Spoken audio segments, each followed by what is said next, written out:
Olá, sejam todos muito bem-vindos, sejam bem-vindos a essa live. Bom, estou aguardando aqui vocês chegarem. Boa noite a todos. Aguardando, meu nome é Roberta Renault, já me conhecem aqui no canal. Então, hoje a gente vai falar sobre um tema de extrema importância mesmo, para todos que querem advogar na área criminal, que querem dar os seus primeiros passos. Seja bem-vindo, Dr. David, é isso? Dr. Virgílio, boa noite, sejam bem-vindos, viu? Então, boa noite. Entenda processo civil, boa noite. Gostaria de entender, viu? Muito tempo distante do processo civil. Seja bem-vindo ou bem-vinda. Desculpa pela brincadeira. Mas boa noite a vocês. Então, queridos, hoje a gente vai falar sobre um tema de absoluta importância. É um tema que boa noite. É um tema que todo advogado, que todo interessado na área criminal, na militância da advocacia criminal, precisa estar em contato. E eu vou tentar passar para vocês uma espécie de passo a passo, eu e os meus roteiros. Boa noite, doutora Isadora, seja bem-vinda, querida. Prazer tê-la aqui com a gente. Então, o pessoal está chegando, daqui a pouco vai ser notificado também lá no meu canal, que estamos ao vivo, e aí o pessoal vai chegando. Doutora Francis, boa noite, doutor Leonardo, sejam todos bem-vindos, viu? Então, são sempre muito queridos alguns alunos aqui. Doutor Sérgio Carrasco, conheço o doutor. Boa noite, seja bem-vindo. É meu seguidor e, salvo engano, também me acompanha no YouTube. Boa noite para vocês. Então, deixa eu falar aqui. Como a gente sabe, é uma live, né? Não é uma aula propriamente dita. Doutora Cíntia, boa noite também. Então, o meu objetivo é orientar vocês nos primeiros passos para preparar uma resposta à acusação. Eu vou contar para vocês exatamente o que ocorre comigo, né? O que eu faço, qual é o processo que eu passo para fazer essa resposta à acusação. Boa noite, doutor Salles, acho que é isso. Doutor José Amaro está aqui também, obrigada pela participação, vocês são muito queridos, estão sempre comigo. Quando a gente vamos começar então, né, que já são 19h03 e eu gostaria de passar todo o conteúdo para vocês em pelo menos 50 a 60 minutos. Vamos lá. Quando a gente vai falar em resposta à acusação, a gente precisa, em primeiro lugar, eu dividi a live em 3 partes. A primeira parte é o conhecimento. A gente precisa entender o que significa uma resposta à acusação. Eu vou trazer todos os pontos que vocês precisam estudar, que precisam entrar em contato. Porque não é só copiar e colar, né? Boa noite, a doutora Cíntia está falando. Acompanhe o seu trabalho, é sempre uma honra poder assistir suas aulas. O prazer é todo meu, viu? Então, quando a gente se depara com uma peça processual, a gente tem o hábito de, principalmente quando estamos iniciando na advocacia, temos o hábito de irmos até a internet, aí a gente procura um modelo, copia e cola. Ou então a gente trabalha no escritório de advocacia, faz estágio, geralmente esse escritório tem um modelo lá de peças processuais, vocês vão até essas peças, copiam e colam. Mas não é assim. Eu quero que vocês subam de patamar. Eu quero que vocês exerçam a advocacia com excelência. E não existe excelência se a gente não domina as técnicas, se a gente não se empenha da melhor forma possível. E hoje nós precisamos, porque a advocacia criminal tem sido alvo de ataques, de abusos de autoridade, os nossos clientes estão sendo violados diariamente nos seus direitos e garantias fundamentais, a situação de pandemia piorou. Então, todo esse cenário caótico, ele exige do advogado que tenha mais pulso firme, que cada vez mais busque o aprimoramento, o conhecimento técnico. Então, hoje eu vou dar uma espécie de passo a passo para vocês, tá bom? A primeira parte, a gente vai entender o que é uma resposta à acusação, né? Quando a gente fala em resposta à acusação, eu vou primeiro trazer o conceito. Na verdade, acho que todo mundo sabe isso, é uma defesa técnica. Essa defesa técnica, ela pode ser manifestada em diversos procedimentos, vai depender do cliente e do que ele está sendo acusado. E a defesa técnica, geralmente, é a primeira peça num processo criminal, quando o processo já existe, quando já foi oferecida a denúncia, né? Então, a gente precisa ter muita atenção, né, nesse momento, porque é a primeira manifestação, geralmente, do advogado que é constituído no processo criminal. E, além disso, um outro ponto que é de extrema relevância é o prazo. Os advogados cometem erros. Oi, boa noite, doutor. É doutora, né? Seja bem-vindo. Doutor Cristiano está aqui também, doutora Eliane. Prazer tê-los aqui comigo. Então, um outro ponto é o prazo. A gente sabe que a resposta à acusação, um processo criminal, ele não pode encaminhar, ele não pode prosseguir sem defesa. A defesa, ela tem que existir no processo. Então, se por acaso o seu cliente ele é citado para apresentar a resposta à acusação e ele acaba não apresentando, ele não constitui advogado para apresentar, ou ele constitui um advogado e esse advogado deixa o prazo passar, o juiz ele não pode dar prosseguimento ao feito sem antes haver uma defesa nos autos. Então, ele vai fazer o quê? Vai nomear um defensor, pode ser um defensor público, um defensor dativo, mas alguém tem que apresentar essa defesa. A gente precisa ficar muito atento a isso, porque enquanto advogados, o nosso dever é apresentar tudo no prazo correto, né? Claro que é importante apresentarmos.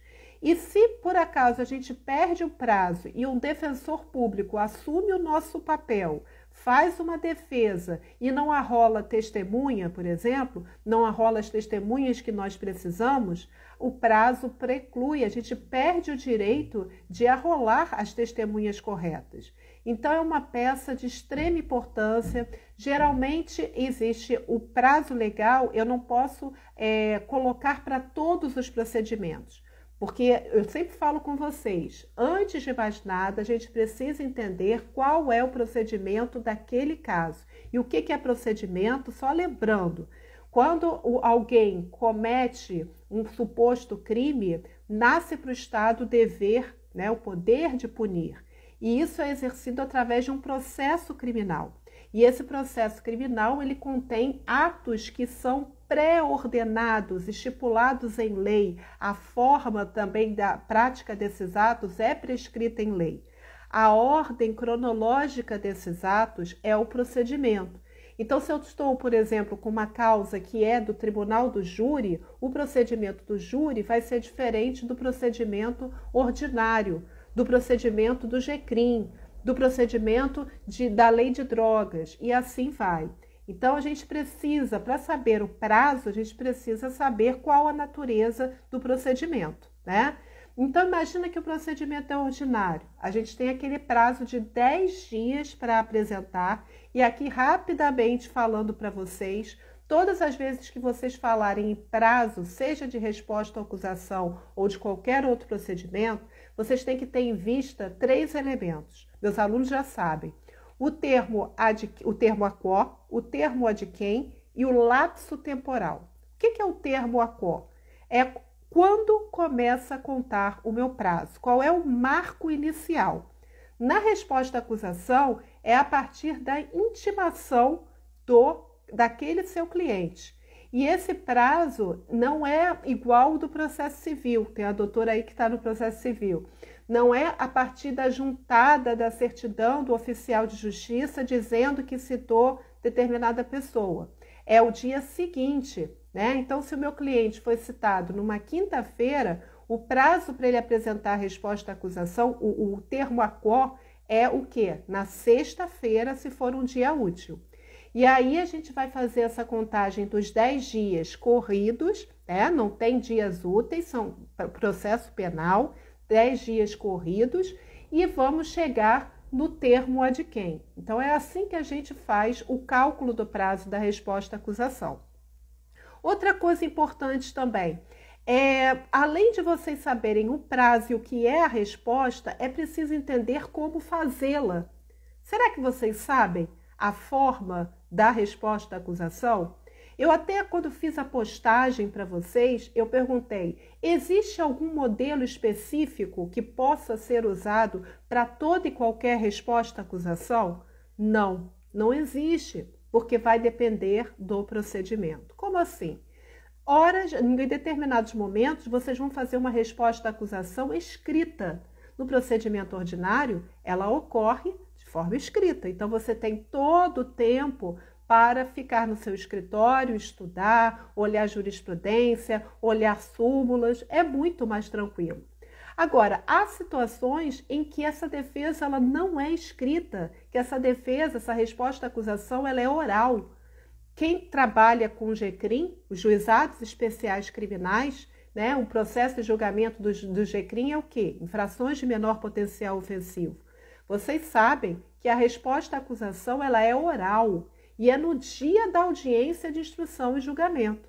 Então, veja bem, antes de pensar em fazer qualquer coisa, eu tenho que ter essas diretrizes. Eu tenho que entender qual é o caso do meu cliente para não fazer bobagem, né? Então, não adianta eu preparar uma resposta à acusação escrita num procedimento de GCRIM se eu não treinar aquele texto, porque eu sei que eu vou ter que falar oralmente na hora, né? Então, muito cuidado. Então, já falei para vocês que essa resposta pode ser oral ou escrita, dependendo do procedimento. E quando ela é apresentada? Isso também é de extrema importância e varia. Se você olhar o procedimento ordinário, o juiz, quando o promotor oferece a denúncia, o que acontece? O juiz vai analisar se aquela denúncia preenche os requisitos legais, vai recebê-la e só então ele determina a citação do cliente, do réu, né, do acusado, para apresentar a resposta à acusação. Então, em alguns procedimentos, como é o caso do ordinário, você só apresenta a resposta à acusação depois do recebimento da denúncia. Se a gente olhar a lei de drogas, a resposta à acusação ela não tem esse nome, ela tem o nome de defesa prévia. E vocês já pararam para se perguntar por quê? Porque a resposta escrita que vocês vão dar, ela ocorre antes do juiz receber a denúncia. Então, é muito importante.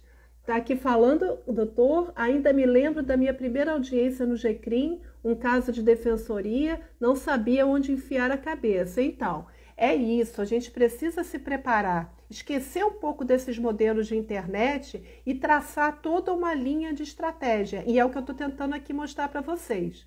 Então, é muito importante. Se eu sei que a minha resposta à acusação vai ser lida pelo juiz antes dele receber a denúncia, eu posso focar mais ainda nas questões preliminares, naquelas que convencerão o juiz ou que podem convencê-lo a não aceitar aquela denúncia. Então, o momento que você vai apresentar é importante. Que mais? Qual é o objetivo maior da resposta à acusação? Tudo que eu estou falando aqui é o que você deve se perguntar no momento que você vai fazer a peça.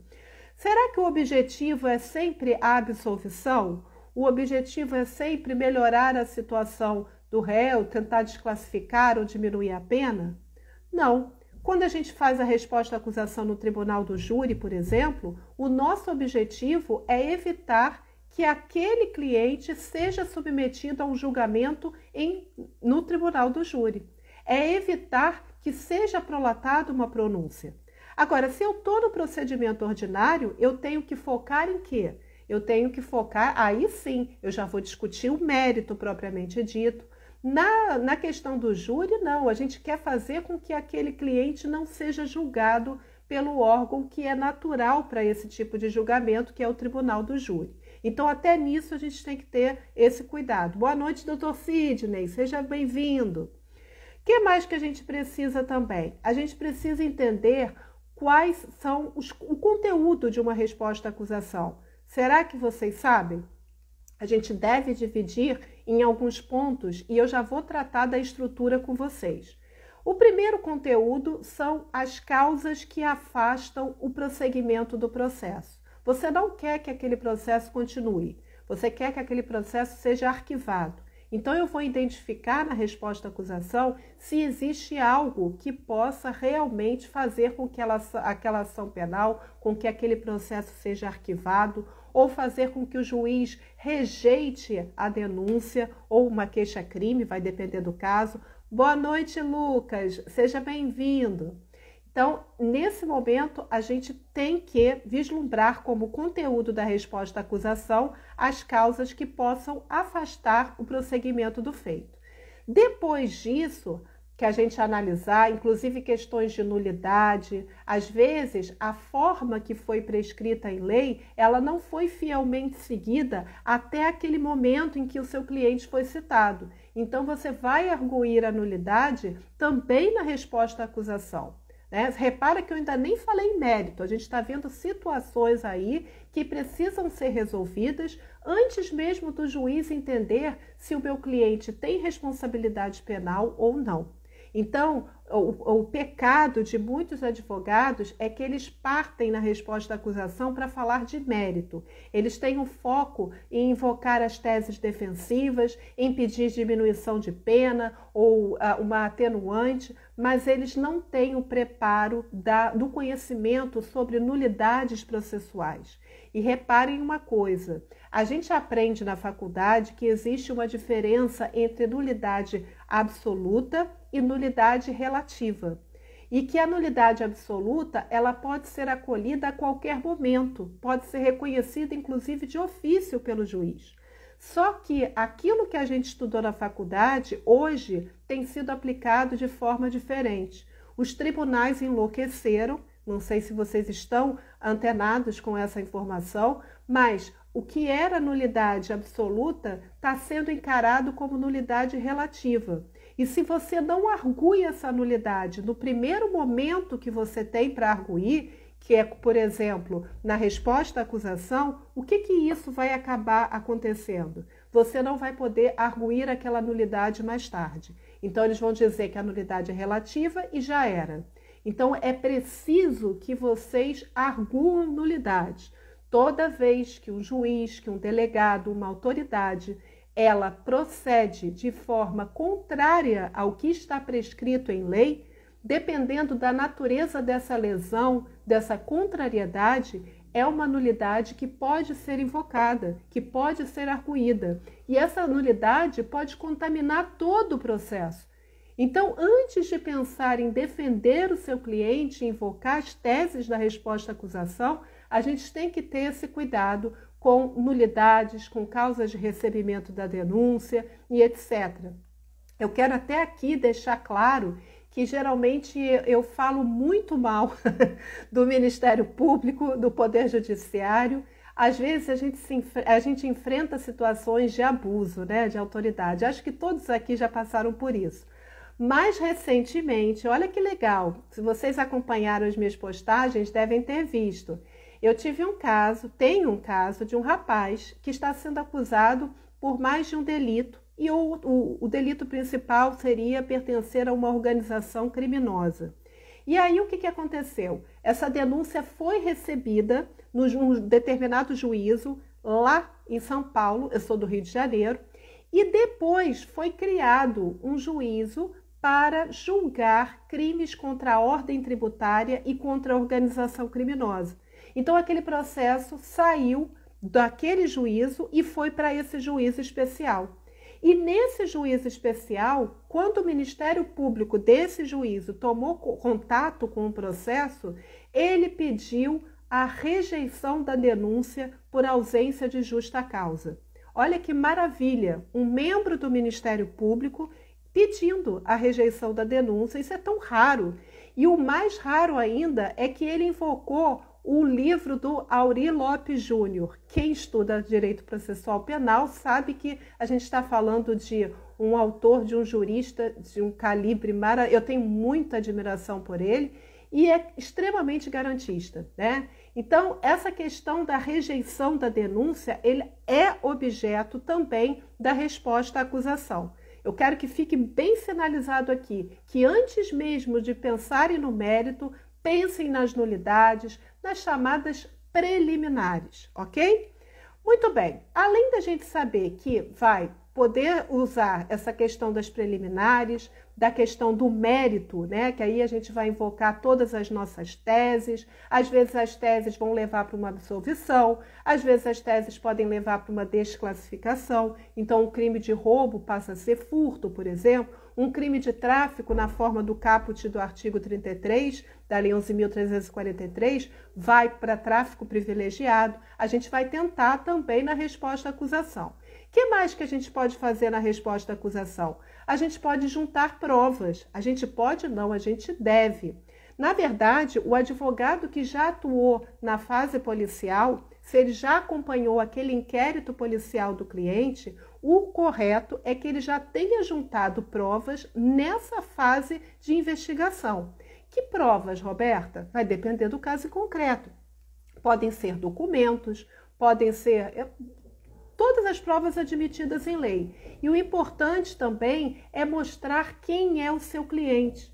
Geralmente, nesse momento em que o seu cliente é citado para apresentar a resposta à acusação, o que existe de fato nos autos? Existe uma investigação, geralmente é um inquérito policial, e aí existe a denúncia do Ministério Público imputando ao seu cliente crime, né, ou mais de um crime, mas não existe nada favorável. E é seu papel, enquanto advogado criminalista, mostrar quem é o seu cliente.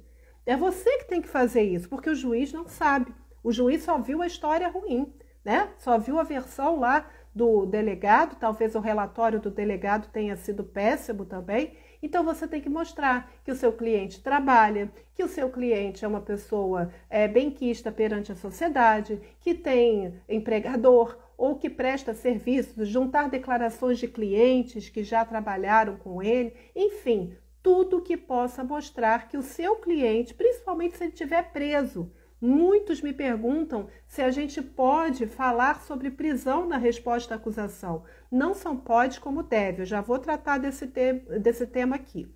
Então, a gente faz essa juntada de provas, faz requerimento de diligências que são importantes. E veja bem, aqui é a oportunidade que vocês têm para arrolar testemunhas. Ainda que vocês sejam daquela linha de colegas que não gosta de colocar todas as suas teses, porque tem advogados que na resposta à acusação, eles não falam tudo o que vão fazer, né? Eles não expõem exaustivamente que tese eles vão seguir. Tese de legítima defesa, tese de absolvição sumária, eles não colocam. Eles dizem que todos os fundamentos, né, que todas as imputações do Ministério Público, elas não são verdadeiras e que nas alegações finais, lá na AIJ, é que eles vão desenvolver as teses. Isso é uma opção do advogado. Alguns colegas fazem isso. Mas mesmo que vocês façam isso, vocês não podem se esquecer do rol de testemunhas. Aquelas testemunhas que realmente o quê? Vão prestar um depoimento favorável ao seu cliente. Ou às vezes, deixa eu ver aqui, doutor Vinícius, mérito discutido na RA não traria uma antecipação e às vezes acabaria prejudicando? Então, doutor Vinícius, esse é um tema de muita controvérsia entre os advogados. Alguns colegas dizem que não tem que adiantar nenhum mérito, né? Eu costumo fazer, eu não gosto de rotular nada. Eu vou analisar a situação em concreto. Se eu percebo, por exemplo, que tem uma nulidade, ainda que seja relativa, se tem uma preliminar que importa no não recebimento da denúncia, essas questões eu vou levantar de cara. Eu não deixo para depois. Claro, o momento é esse. Se tem uma causa, por exemplo, de absolvição sumária, né, eu também vou invocar agora, nesse momento da defesa. Agora, se eu estou incerta, eu não tenho certeza da tese que eu vou usar, se aquela questão ainda está muito nebulosa, se eu preciso ouvir melhor as testemunhas, aí eu faço aquela defesa que eu chamo de genérica e espero a IJ, espero a oitiva das testemunhas e lá eu levanto as minhas teses. Se eu tenho certeza da tese a ser invocada em favor do meu cliente, já tenho as provas, eu tenho o hábito de utilizar no primeiro momento na resposta à acusação. Mas isso é uma opção muito subjetiva, né? Vai de cada advogado. Eu só não enfrento as teses se eu tenho dúvida. Mas se eu tenho certeza, eu faço, porque eu não acredito que isso vá prejudicar. Eu já tenho tudo orquestrado, já tenho as minhas testemunhas, quando eu já tenho todo o contexto probatório definido. Claro, é isso que eu estou falando. Se eu tenho dúvida, aí é melhor deixar para a IJ, tá? Mas é uma opção, tá bom? Cada advogado age de uma forma. Eu só não gosto de fazer sempre da mesma maneira, porque cada situação, ela merece um cuidado específico, né?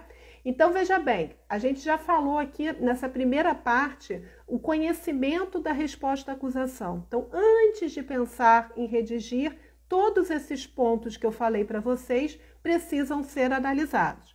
Agora, a gente vai falar da estrutura. Vamos tratar aqui um pouquinho da peça processual. Eu costumo dividir em alguns tópicos. O primeiro, eu falei para vocês, são as preliminares. Será que vocês sabem o que são preliminares? É claro que eu não vou conseguir explicar detalhadamente, porque isso é tema de várias aulas, mas vamos rapidinho aqui.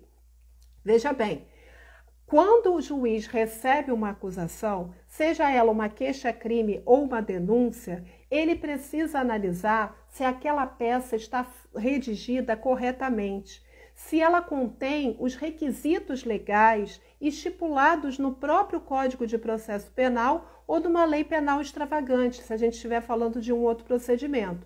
No caso do procedimento ordinário, por exemplo, o que a denúncia tem que respeitar? Quando a gente vai fazer uma queixa-crime, por exemplo, imagina que o nosso cliente é vítima de um crime de ação penal de iniciativa privada. Então, a gente precisa fazer a queixa-crime em nome desse cliente. Como que a gente vai redigir essa peça? Aleatoriamente? Olhando os modelos da internet? Não.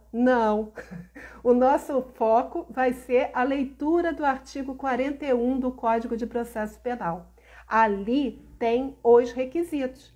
Então, a nossa peça, por exemplo, tanto para o MP, quando faz a denúncia, como para o nosso cliente, quando a gente faz a queixa-crime, ela tem que conter o quê? A exposição do fato criminoso, ela tem que ter a qualificação do acusado, o rol de testemunhas. Essa peça, essa ação penal, ela tem que ter todas as condições para o legítimo exercício da ação. Vocês sabem o que é condição para o legítimo exercício da ação? Se não souberem, precisam estudar, porque quando vocês se deparam com uma denúncia, vocês têm que observar se essas condições estão presentes. E se não estiverem presentes, vocês vão pedir o quê? A rejeição da denúncia. Isso significa dizer que o mérito sequer vai ser apreciado, que o promotor agiu errado. Então, isso é poderoso, a gente tem que ter o domínio.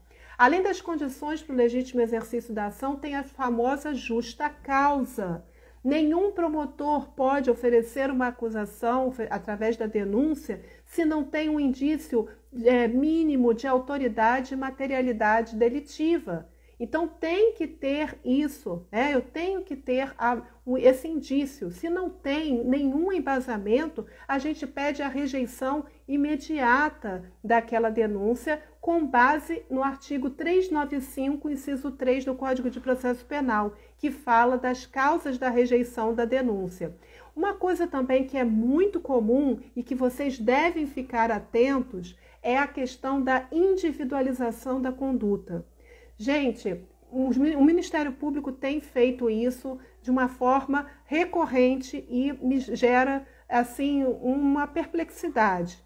Ele faz a denúncia, ele coloca lá como réu Eduardo, Fabrício e Renato, mas quando ele vai descrever o fato delituoso, ele não descreve. Ele não entra em detalhes, ele não individualiza o que cada um praticou. Então, veja bem, essa ausência de individualização da conduta, ela é grave, porque como que eu, Roberta, advogada do Renato, Como que eu vou apresentar uma resposta à acusação? Como que eu vou desenvolver uma tese defensiva se eu não sei exatamente quais os motivos que levaram aquele promotor a imputar o crime, sei lá, de tráfico? Eu preciso dos fatos, eu preciso que ele fale, que ele individualize, que ele diga qual a participação efetiva do meu cliente naquele caso, para aí sim, com essa individualização da conduta, eu conseguir preparar uma defesa técnica. Então, vocês verificarão que muitos advogados têm o hábito de questionar a ausência da individualização da conduta. E quando o promotor não individualiza, o correto é o juiz rejeitar a denúncia por inépcia. Vocês vão olhar lá as causas de rejeição da denúncia do artigo 395. Então, fiquem muito atentos. Eu quero até salientar uma questão que foi levantada até pelo doutor André Espírito Santo, não sei se ele está aqui. Eu, essa semana, participei de um evento promovido pela Escola Superior de Advocacia de Campo Grande, da OAB de Campo Grande, do Rio de Janeiro, e a gente estava falando sobre prisão ilegal. E ele estava dizendo o seguinte, que alguns advogados dizem que o Ministério Público não individualizou a conduta. Então, pede ao juiz, rejeita a denúncia porque ela é inepta. O MP não descreveu a participação do meu cliente. E aí, o que acontece?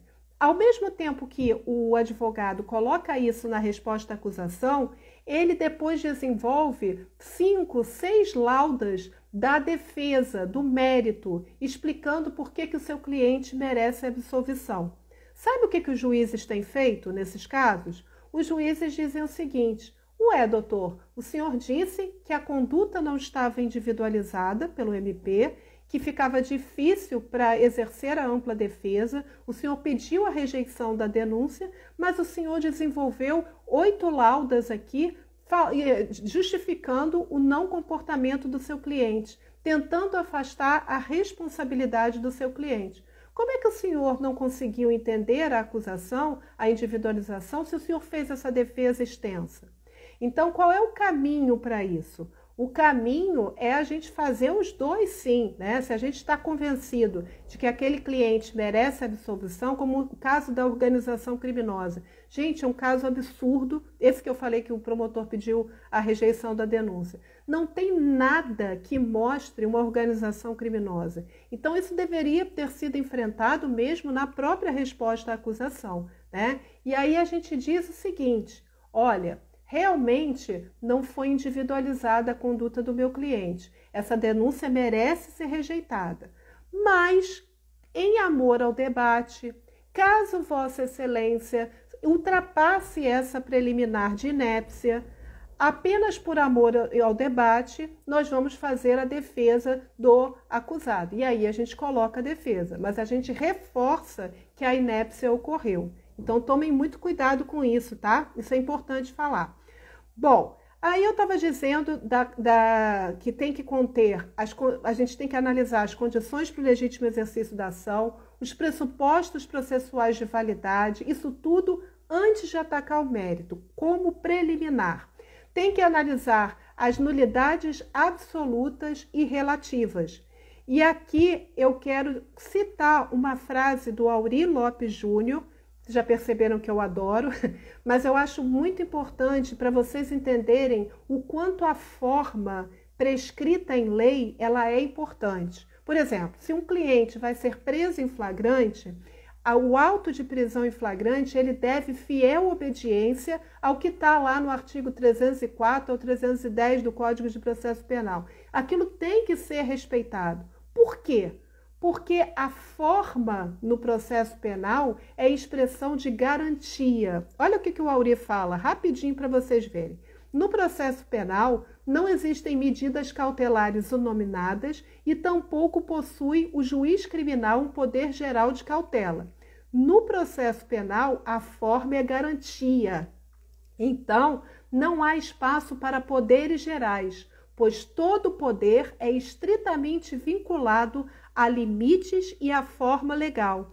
O processo penal é um instrumento limitador do poder punitivo estatal. Essa frase ela é grandiosa, porque ela explica exatamente o que é o processo penal, o que é o Estado democrático de direito. Então, quando o juiz não atende à forma prescrita em lei, não é uma mera formalidade, uma mera anormalidade, seja lá o que eles justificarem. Não. Para exercer o direito de punir, eles precisam seguir aquilo. Isso é a garantia de que o Estado está dando àquele acusado a ampla defesa, o contraditório, com todos os recursos inerentes. Então, fiquem atentos com essa questão, tá? Bom, além disso, na resposta à acusação, a gente tem que enfrentar, eu sempre faço isso. Eu destaco um capítulo. Oi, doutor Alain, seja bem-vindo. Doutor Henrique, doutor Osilma, doutor Yuri, sejam todos bem-vindos. Na resposta à acusação, a gente tem que dar um espaço também para o perfil do acusado. Eu não falei para vocês que a gente precisa juntar documentos, porque até então a imagem que o nosso cliente está desfrutando na presença do juiz é a pior possível. Então eu vou trazer documentos e vou dedicar uma parte da minha resposta à acusação para mostrar quem é o meu cliente. Principalmente se ele tiver o quê? Preso provisoriamente. Se ele está aguardando o processo preso, privado da sua liberdade, eu tenho que deixar esse juiz relativamente tranquilo para eventual revogação da prisão e etc. Mostrar quem é o meu cliente.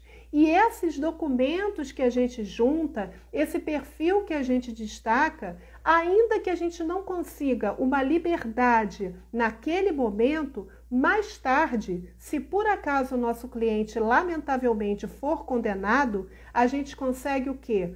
Que isso seja levado em consideração no momento da dosimetria da pena, quando o juiz analisa as circunstâncias judiciais lá do artigo 59. Então, não se enganem, é muito importante juntar uma documentação favorável ao cliente. Boa noite, doutor Paulo, seja bem-vindo, já estava sentindo a sua falta.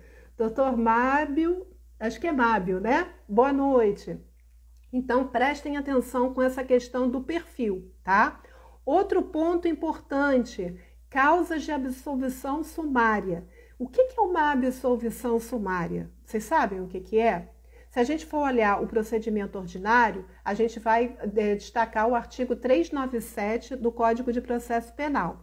Se a gente for falar do Tribunal do Júri, eu vou olhar as causas de absolvição sumária do artigo 415. Então, imagina, por exemplo, que o meu cliente ele agiu em legítima defesa. A absolvição sumária, ela permite que o juiz absolva. Por que é sumário? Porque não há necessidade da instrução criminal. Ele vai absolver de plano. Então, esse é mais uma prova de que a resposta à acusação, quando tem uma causa de absolvição sumária, eu não vou deixar para invocar ela na AIJ. Eu vou invocar agora, no momento que eu fui citada. O meu cliente foi citado. Eu não vou deixar a tese para ser melhor exposta depois, porque há essa possibilidade, sim, do juiz absolver o seu cliente antes de ir para a audiência de instrução e julgamento. Eu já tive casos dessa natureza. É difícil? Muito. Por quê? Não basta eu invocar, por exemplo, uma legítima defesa. Essa legítima defesa ela tem que ser manifestamente demonstrada, não ter dúvida nenhuma naquele momento em que eu a invoco.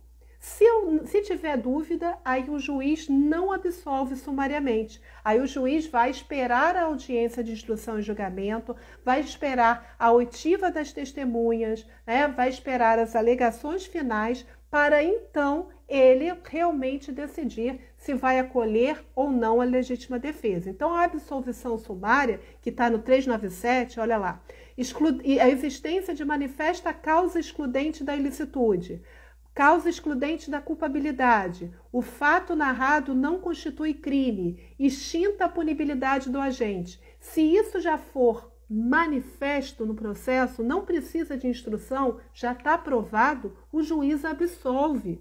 Então, muitos não sabem nem o que é uma absolvição sumária. Eu sugiro a leitura de vocês lá do artigo 397, tá? E é muito importante também, eu falo sempre aqui, nos cursos, nas lives, né? Quando a gente está atuando em determinada fase processual, a gente tem que ter uma visão ampla. Então, eu tenho que contar com a possibilidade do meu cliente vir a ser condenado. Então, se há essa possibilidade dele vir a ser condenado, e há em qualquer processo, a gente pode verificar que em determinadas situações tem mais chance, menos chance, mas a possibilidade de uma condenação, ela existe. Então, eu vou enfrentar na resposta à acusação, eu costumo fazer isso e sei que o Dr. Paulo também, que está aqui assistindo, faz. Na resposta à acusação, eu costumo enfrentar a dosimetria da pena.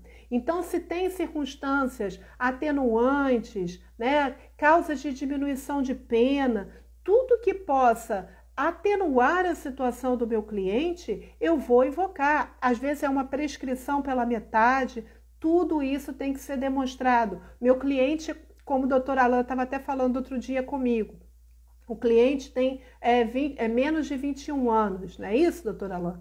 E aí, no momento da prática delituosa, então eu vou demonstrar isso, porque há uma possibilidade aí dele obter algumas benesses, né? Alguns benefícios. Então, a dosimetria, ela deve ser considerada, não é só lá na apelação depois que o juiz prolata a sentença, tá? E quando a gente fala em resposta à acusação, a gente vai enfrentar prisão, tá?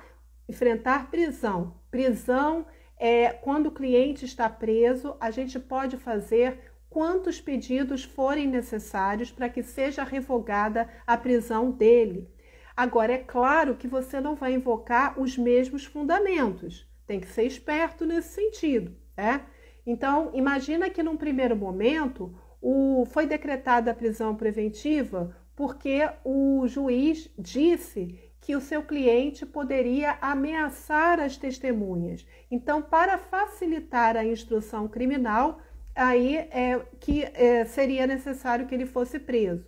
Mas aí na audiência de instrução e julgamento, por exemplo, as testemunhas foram ouvidas e disseram que em momento nenhum foram ameaçadas, né? Então, lá atrás você fez um pedido de revogação. Agora você não vai fazer na IJ, porque já fez um pedido anterior? Não, você pode fazer tantos pedidos quanto você achar necessários. E agora seria um fundamento diferente, porque o fundamento utilizado pelo juiz de que as testemunhas elas se sentiriam ameaçadas não é um fundamento correto. As próprias testemunhas declararam que não se sentiram ameaçadas. Então, a gente deve fazer sim. E para a gente pedir uma revogação de prisão, a gente tem que ficar muito antenado com o que é prisão ilegal, né? Quando que a gente pede relaxamento, quando que a gente pede a revogação da prisão. A gente tem que ficar antenado que hoje é um entendimento majoritário, inclusive já teve posicionamento da 5ª turma do STJ, é recente. Eu só não estou me lembrando agora o HC, mas que o juiz, por exemplo, ele não pode decretar de ofício a prisão preventiva. Esse é um entendimento com base no artigo 282, parágrafo 4º do Código de Processo Penal, que foi trazido com o pacote anticrime. Então, tem que ficar atento a isso, né? Então, como assim, Roberta? O juiz, para ele decretar a preventiva, entende grande parte da doutrina e da jurisprudência que isso deve ser devidamente provocado. Então, tem que haver um Ministério Público, se a gente estiver falando de um crime de ação penal pública, pedindo essa prisão, e aí o juiz, com base no que o MP falou, vai dar a palavra à defesa e vai se manifestar, vai decidir. E se for uma queixa-crime, aí é o querelante, né, que vai dizer, vai pedir a prisão. Então, não existe o posicionamento que vem sendo aplicado, de acordo com esse artigo que eu falei para vocês, depois leiam, é de que essa prisão não pode ser mais decretada de ofício, tá? Fiquem atentos. Além disso, a gente precisa entender o que hoje, talvez vocês estejam iniciando, talvez não tenham lido ainda as alterações do pacote anticrime na parte das prisões. E aí eu recomendo que vocês leiam o artigo 315, todos, né, claro, mas deem um destaque no artigo 315 e 316.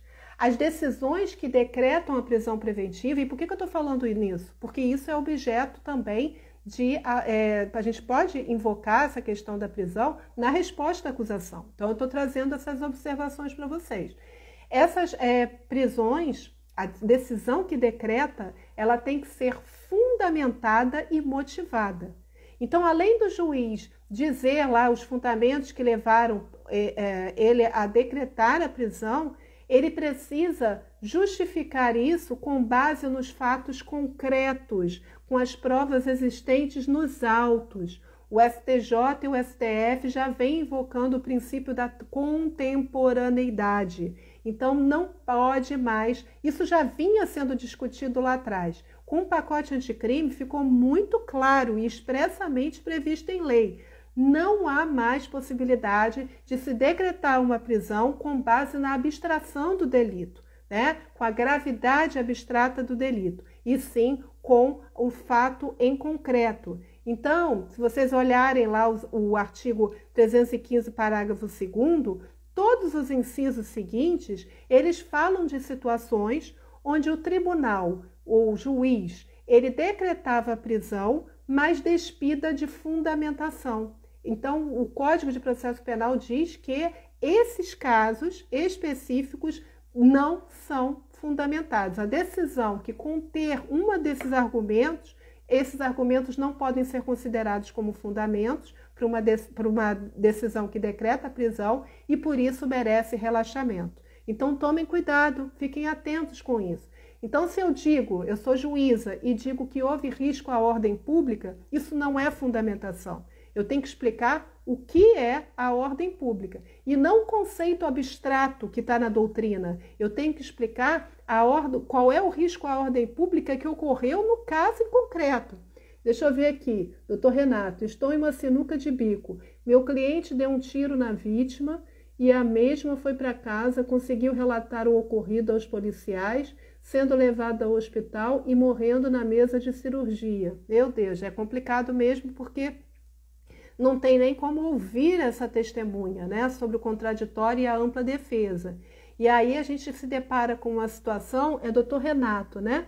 A gente se depara com uma situação muito grave. Qual é a situação grave? É que a palavra dos policiais, ela é aceita. Ainda que a vítima não tenha participado da lavratura do auto de prisão em flagrante, porque ela foi submetida, foi tratada no hospital, essa declaração informal, ela é aproveitada. E a gente sabe que os policiais muitas vezes mentem, né? Eles dizem, olha, o preso está dizendo aqui para o delegado que ele não fez nada, mas quando ele foi preso, ele confessou para mim. Isso acontece. E consta no relatório do delegado essa confissão informal. Então, é bastante complicado. Depois, doutor, se o senhor quiser entrar em contato comigo pelo meu WhatsApp, tem algum lugar aí do meu canal. A gente conversa melhor. Se eu puder ajudá-lo, tá bom? Aí o doutor Renato está falando aqui, ou seja, réu preso, pois apresentou 3 dias, porém há várias testemunhas contra ele. É complicado. Então, deixa eu voltar aqui. Se vocês verificaram que a decisão que decreta a prisão é uma decisão não fundamentada, essa prisão ela tem que ser relaxada, né? Não tem fundamento, então é ilegal. E a gente vai fazer isso quando? No primeiro momento que a gente se depara com ela.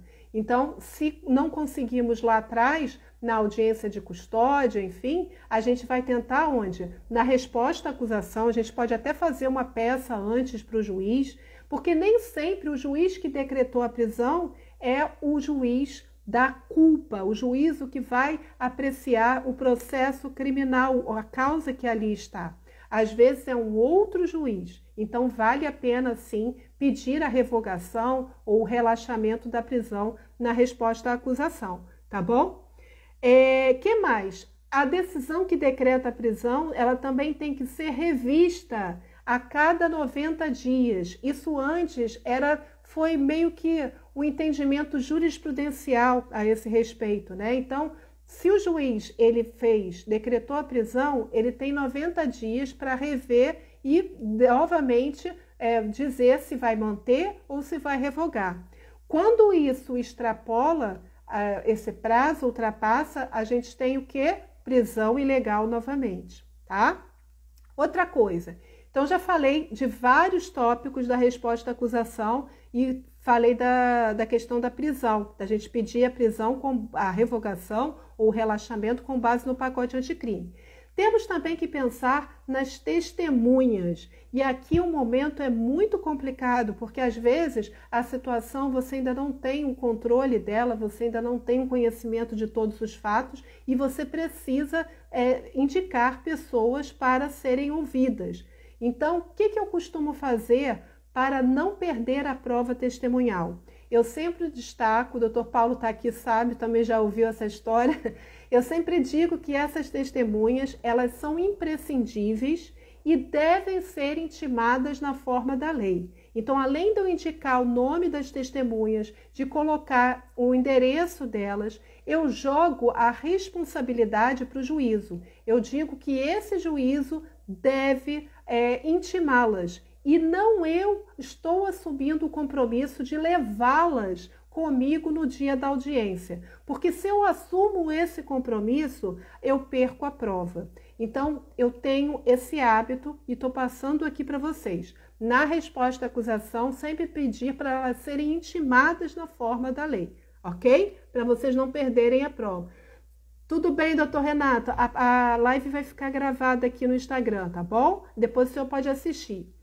E para finalizar, a gente já são 19h51, passou muito rápido, a gente precisa de uma estratégia. Agora que a gente tem um conhecimento do que é a resposta à acusação, de todos os elementos, vocês já estudaram antes de pegar a causa, já tem a estrutura da peça, já sabem quais são os pontos que vocês precisam abordar, agora é o momento de decidir se vão, de fato, expor todos os fatos, todas as teses nesse momento da resposta à acusação. Nem sempre é a melhor alternativa. Às vezes, vale a pena vocês fazerem aquela defesa genérica, dizer que os fatos que foram imputados não são verdadeiros e que as teses serão melhor expostas na IJ.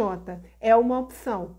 Mas, para isso, vocês precisam analisar qual a situação, quem são as testemunhas, se já estão convictos, se não tem causas que precisam ser analisadas agora, que são as preliminares, tá? Então, são esses 3 passos que são de extrema importância para todo mundo que estiver fazendo uma resposta à acusação. Eu vou aproveitar e falar para vocês que as vagas, eu estou fazendo um treinamento voltado para a lei de drogas, a gente treina resposta à acusação, estratégia defensiva, atuação nesse rito que é tão complicado, e esse treinamento ele é todo online, tá? E as aulas serão ao vivo. E eu tô com poucas vagas e com uma promoção muito bacana. Quem tiver interesse, é só entrar na minha bio e lá tem um link que vocês vão clicar e obter todas as informações. Eu espero que vocês tenham gostado da live. Tem alguma dúvida? Querem colocar algum comentário aqui? Se tiverem, eu estou à vontade de vocês. Resumos com o Rafael. Então, se tiverem também temas para a gente fazer as novas lives, fiquem à vontade, se quiserem falar de algum outro tema. Doutora, é sempre uma honra participar dos seus conteúdos. Já sou seu aluno nesse treinamento. Eu sei, doutor Virgílio está inscrito no treinamento da Lei de Drogas. Doutora Isadora, doutora Zilma. Queridos, muito obrigada pela atenção, tá bom? Até a próxima quarta-feira com um novo conteúdo, viu? Firmes e fortes. Fiquem com Deus, tá bom? Oi, doutora Francis, boa noite, querida. Tchau, vou desligar aqui. Um beijo para todos.